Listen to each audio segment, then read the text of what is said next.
A Search in Vedic India, Chapter 2, Childhood. David was transferred to Los Angeles from the Bay Area due to some structural changes in his company. Moving Albert to LA would be a tricky proposition due to child coverage and other issues. Father Francis had advised him to keep things status quo. David convinced Albert and promised that he would visit him every weekend. Father Francis reassured David that he would be there to take care of all Albert's requirements. Albert was 11 when David moved to LA. Albert stayed connected with David via letters and they communicated daily. David provided self addressed envelopes to Albert with specific instructions before he left. David replied promptly to all his letters and guided him in various activities from a distance. Before he left for LA, he advised Albert on staying competitive in academics and also on participating in all kinds of extracurricular activities like debates, etc. Albert would update David on the day-to-day developments and seek clarifications when needed. He preferred to correspond with his dad in person instead of phone conversations. Though initially David planned to visit Albert every week, he could not make it due to work pressure. Even though he could not visit him in person, David wrote to Albert regularly and visited him over long weekends. Time would just zip by for both of them during these visits. They would have deep conversations about movies, art, games, and several other interesting topics. Time flew by and Albert was 13. David was in the hospital due to infections in the lungs and it started with breathlessness. He could not visit Albert and could not write letters anymore. He kept the communication lines open with Father Francis. Albert was a big boy now and was worried about not hearing back from his father. Father Francis explained to him that his father was busy with work but would visit him soon. That day, Albert was at his coding class. Father Francis went to his school and pulled Albert out of the class. They both went to a park near the school and Father Francis put his arms around the little boy and said, "Albert, your dad had passed away. You must be courageous to face this loss." While saying these words, he continued to stroke his back affectionately. Initially, Albert did not understand. He looked at Father Francis perplexedly and attempted to comprehend the news. Father Francis went into the details of the problem. His father was having issues with damaged lungs for a while before he finally gave up to breathe his last. It finally hit Albert and he broke down, covering his face with both hands and crying out loud.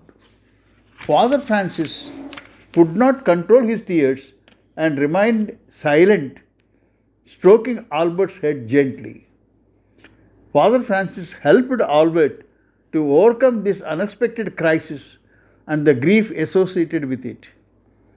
David had transferred all his savings to Albert and had made Father Francis his guardian. He also sent an envelope to Father and requested him to deliver that to Albert after him. He also insisted that Albert should not be brought to the funeral as he wanted Albert to remember only the living memories. Father Francis complied with all the requests and took on the full responsibility of Albert. Death of David left a lasting unhealed emotional wound on the young Albert. He would frequently drift into thoughts about his father, and his performance at school was also affected. One evening, while Albert was sitting on a bench at the park thinking about his father, Father Francis brought him an envelope and asked him to open it. Albert recognized the writing on the cover. It was from his dad. He opened the letter and started reading it.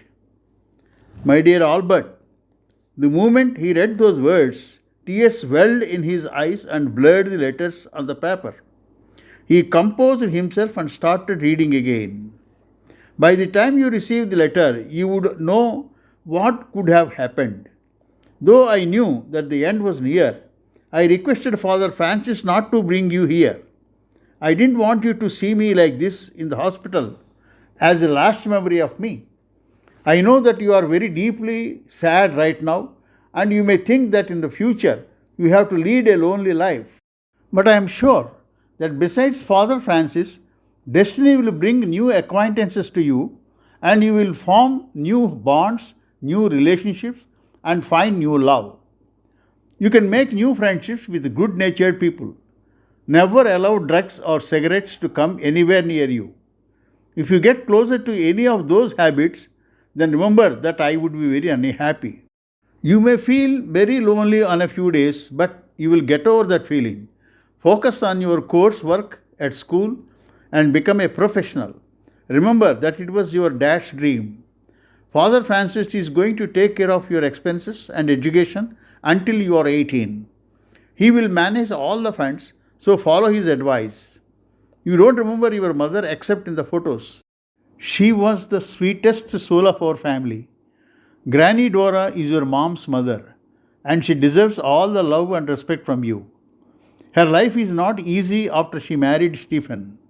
So make sure you visit her occasionally. She is fond of you and would like to spend time with you. You keep your distance with Stephen. Pursue courses that your heart desires. Wherever you get a job, work hard and never resort to any unfair means either in the profession or for earning money. After settling down at work, help Granny if necessary. Though I am not around, visit all the places we used to visit and enjoy with friends. Lastly, one important thing. While I was lying in the hospital bed, I knew one thing for certain. I will never be away from you. Remember this. That does not mean that I would be with you as a ghost or something like that.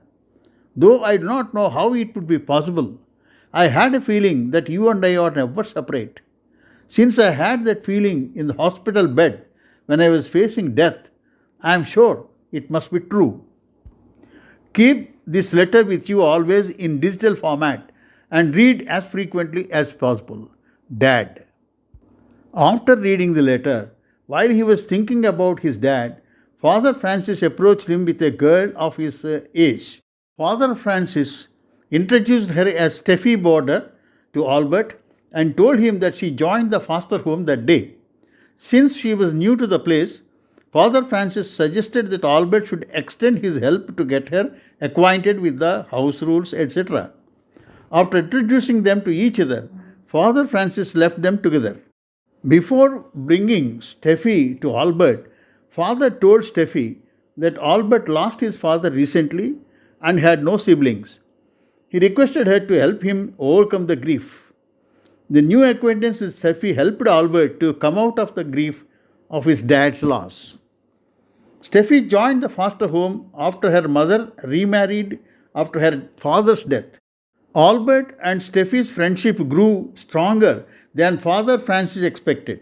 Albert shared a lot of his stories with Steffi, and especially about how he used to spend time with his dad. Thoughts about his father used to cross his mind frequently, and there were several questions in his mind about his father. What would happen to him after his death? Where would he actually go? And where could he be now? Etc. He often asked Father Francis, but Father never took those questions seriously and mostly evaded them. Surprisingly, Steffi said that she had good times with her dad while he was alive, and it came to an end the moment he died. Questions like the ones Albert were asking never occurred to her. She said that Albert's relationship with his father must have been something special, as he lost his mother at a young age. She also said that she could understand the pain and hoped that one day he would get proper answers to all his questions. Though those questions had been bothering him internally, he remembered his dad's advice in his last letter and started concentrating on his studies. After leaving the foster home, Steffi and Albert did some advanced courses in programming from their funds and finished their master's degrees. Albert requested Father Francis to spend some of his money for Steffi. After her master's, Steffi started working. She had been dating Williams for over a year now. Williams was her classmate. Steffi had started taking care of her mother after the death of her stepfather on Albert's advice. Albert did some advanced courses in cloud computing and artificial intelligence while working. Later, he moved jobs to take up more significant responsibilities with a jump in earnings. After working for about 2 years, he strengthened his financial position by adding savings to the funds given by his father. Although he was doing well professionally, questions about his father kept irking him. He questioned Father Francis and other fathers in the church about people who died. Where would they go? Can't we see them again? And several such questions on death. In Christianity, he got a few responses. They mentioned about Christ coming back on the judgment day and deciding the fate of the dead people, sending some to heaven and some to hell based on their deeds. After a punishment in hell, they would also go to heaven. He received several responses along these lines. On the weekends, he would visit Borders, a neighboring bookstore, to read books on subjects of his interest. He had seen many books on life after death. Most of them were recordings of people who had a near death experience and then returned to normalcy. Describing the process of dying, some stated that they had the feeling of going through a tunnel. Some people talked about a bright light appearing and guiding them and communicating directly without verbal exchange. At the same time, some recorded that their departed relatives appeared to receive them, etc. All of them have recorded after coming to life again, and there was no uniformity in their experiences. Since it all depended on believing others' experiences, they did not answer all but questions satisfactorily. While going through the books in the religious section, he came across a book called A Search in Secret India, written by Paul Brunton. Brunton went to India to find whether great saints, the kind of great saints of yore, still lived in present India. In the book, he described his meetings with great yogis and saints, but Albert did not find any answers to his questions.